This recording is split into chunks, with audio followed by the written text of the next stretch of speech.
ಸರ್ಕಾರ ಈ ನಿಟ್ಟಿನಲ್ಲಿ ಬಹಳ ಯೋಚನೆ ಮಾಡಬೇಕಾಗಿತ್ತು. ಮಳೆಗಾಲ ಆರಂಭವಾಗ್ತಾ ಇದೆ, ರೈತರಿಗೆ ಏನು ವ್ಯವಸ್ಥೆಯನ್ನು ಮಾಡಬೇಕು, ನಾವೆಲ್ಲ ಮಾಡಬೇಕು ಮುಂಚಿತವಾಗಿ ಅಂತ ಹೇಳಿ. ಇವರೆಲ್ಲ ಹೇಗೆ ಅಂತಂದ್ರೆ ಗಡ್ಡಕ್ಕೆ ಬೆಂಕಿ ಹತ್ತಿದಾಗ ಬಾವಿ ತೋಡೋ ಕೆಲಸವನ್ನ ಮಾಡುವಂತ ಸರ್ಕಾರ ಇದು.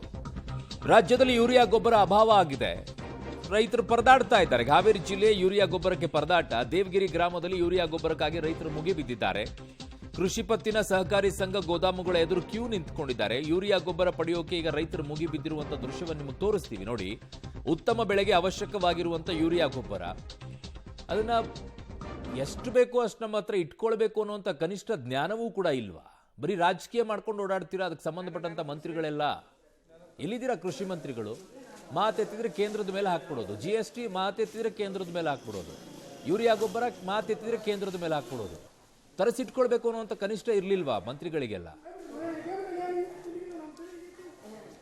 ಹಾವೇರಿ ಜಿಲ್ಲೆಯಲ್ಲಿ ನಿರಂತರವಾಗಿ ಜಿಟಿ ಮಳೆ ಆಗ್ತಾ ಇರೋ ಹಿನ್ನೆಲೆಯಲ್ಲಿ ಮೆಕ್ಕೆಜೋಳದ ಪ್ರಮುಖ ಬೆಳೆಗೆ ಯೂರಿಯಾ ಗೊಬ್ಬರದ ಅಭಾವದಿಂದ ಹೀಗಾಗಿ ನೂರಾರು ರೈತರು ಪರದಾಡುವಂತಹ ಪರಿಸ್ಥಿತಿ ನಿರ್ಮಾಣ ಆಗಿರುವಂಥದ್ದು. ನಾನು ಹಾವೇರಿ ತಾಲೂಕಿನ ದೇವಗಿರಿ ಗ್ರಾಮದಲ್ಲಿದ್ದೇನೆ. ಬೆಳಗಿನಿಂದಲೇ ಕೂಡ ನೂರಾರು ರೈತರು ಕ್ಯೂವನ್ನು ಹಚ್ಚಿ ಕಳೆದ 15 ದಿನಗಳಿಂದ ಯೂರಿಯಾ ಗೊಬ್ಬರ ಸಿಗ್ತಾ ಇಲ್ಲ. ಇವತ್ತು ಏಕಾಏಕಿ ಒಂದು ಲಾರಿ ಬಂದಿರೋ ಹಿನ್ನೆಲೆಯಲ್ಲಿ ನೂರಾರು ರೈತರು ಯೂರಿಯಾ ಗೊಬ್ಬರ ಖರೀದಿಗೆ ಮುಗಿಬಿದ್ದಿರುವಂಥದ್ದು ನಾನು ದೃಶ್ಯದಲ್ಲಿ ತೋರಿಸ್ತೇನೆ.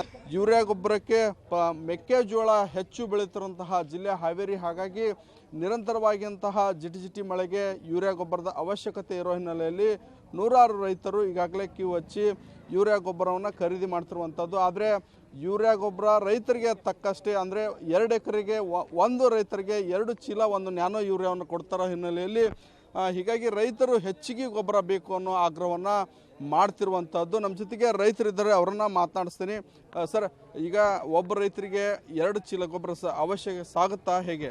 ಸರ್, ನಮಗೀಗ ಸುಮಾರಾಗಿ ಒಂದು 2-3 ತಿಂಗಳ ಮಳೆ ಹತ್ತಿ ಬಿತ್ತಿಗೆ ಆಗಿದ್ದಾಗ ಗೊಬ್ಬರ ಅಂತೇಳಿ ಎಲ್ಲಿ ಬೇಕಲ್ಲಿ ಅಲ್ಲದ ನಮ್ಗೆ ರೈತರಿಗೆ ಸಾಕಷ್ಟು ಬೆಸತ್ತು ಬಿಟ್ಟವು ಸರ್. ನಾವು ರೈತರು ಈಗ ಗೊಬ್ಬರ ನಮ್ಗೆ ದೇವಗಿರಿಗೆ ಒಂದು ಲೋಡ್ ಬಂದೈತೆ ಕೂಡ ನಮ್ಗೆ ಸಫಿಷಿಯೆಂಟ್ ಗೊಬ್ಬರ ಸಿಗತೈತೆ, ನಮ್ಗೆ ಸಾಕಷ್ಟು ಅನುಕೂಲ ಐತಿ ನಮ್ಗೆ ಅನ್ನೋಂಥ ವಿಚಾರ ನಾವು ತಿಳ್ಕೊಂಡಿದ್ವಿ. ಆದರೆ ಇಲ್ಲಿ ಸೊಸೈಟಿಗೆ ಬಂದು ಪಾಳೆ ಹಸಿದಾಗ ಗೊತ್ತಾಗಿತ್ತು ನಮ್ಗೆ, ನಿಮಗೆ ಕೊಡೋದು 2 ಚೀಲ ಅಂತಂತಾರೆ. ಅಂದ್ರೆ 2 ಚೀಲ ಅಂದ್ರೆ ಅಡಿಕೆಲಿ ಒಳಗೆ ಸ್ವಲ್ಪ ಸುಣ್ಣ ಹಚ್ಕೊಂಡು ತಿಂದಾಗ ಆಗತ್ತೆ ಸರ್ ನಮ್ಗೆ ರೈತರಿಗೆ. ಅದು ಯಾವುದೇ ರೀತಿಯಿಂದ ನಮಗೇನು ಸರಿ ಅನ್ಸಂಗಿರೋದು. ಈಗ JD ಅವರು ED ಅವರು ಏನಂತಾರೆ ಸರ್, ನಮ್ಗೆ ಹಾವೇರಿ ಜಿಲ್ಲೆಗೆ ನಾವು ಸಮಗ್ರವಾಗಿ ಗೊಬ್ಬರ ಕೊಟ್ಟವಿ, ನಿಮಗೇನು ಗೊಬ್ಬರ ತೊಂದರೆ ಇಲ್ಲ ಅಂತ ಅವ್ರು ಸ್ಟೇಟ್ಮೆಂಟ್ ಕೊಡ್ತಾರೆ. ನಿಮ್ಮ ಮಾಧ್ಯಮದ ಮುಖಾಂತರ ಸ್ಟೇಟ್ಮೆಂಟ್ ಕೊಟ್ಟಿದ್ದಾರೆ ಅವ್ರು. ಆದರೆ ನಿಮ್ಮ ಮಾಧ್ಯಮದ ಮುಖಾಂತರ ನಾವು ಅವ್ರಿಗೆ ಎಚ್ಚರಿಸ್ಕೊಳಕ್ಕೆ ಏನು ಕೊಡ್ತಾ ಇದ್ದೇವೆ ಅಂದ್ರೆ ಸರ್, ನಮ್ಮದು ಹಾವೇರಿ ಗೋಲಿಬಾರ್ ಆಗಿದ್ದು ಹಂಗೆ ಹುಡುಗಾಟಿಗಿಂದ ಆಗಿಲ್ಲ ಸರ್. ಅದು ಇದೇ ಗೊಬ್ಬರದ ಇಶ್ಯೂ ಇಟ್ಕೊಂಡು ಗೋಲಿಬಾರ್ ಆಗಿದ್ದು. ಇದೇ ಥರ ಆದ್ರೆ ಮತ್ತು ಮುಂದಿನ ದಿನಗಳಲ್ಲಿ ಮತ್ತೆ ಆಕತ್ತೇನಂತ ಅಭಿಪ್ರಾಯನ ನಮ್ದು ಹೇಳ್ತಾ ಇದ್ದೇವೆ ಸರ್. ರಾಜು ತರ್ಲಘಟ್ಟ ಅಂತೇಳಿ ಸರ್.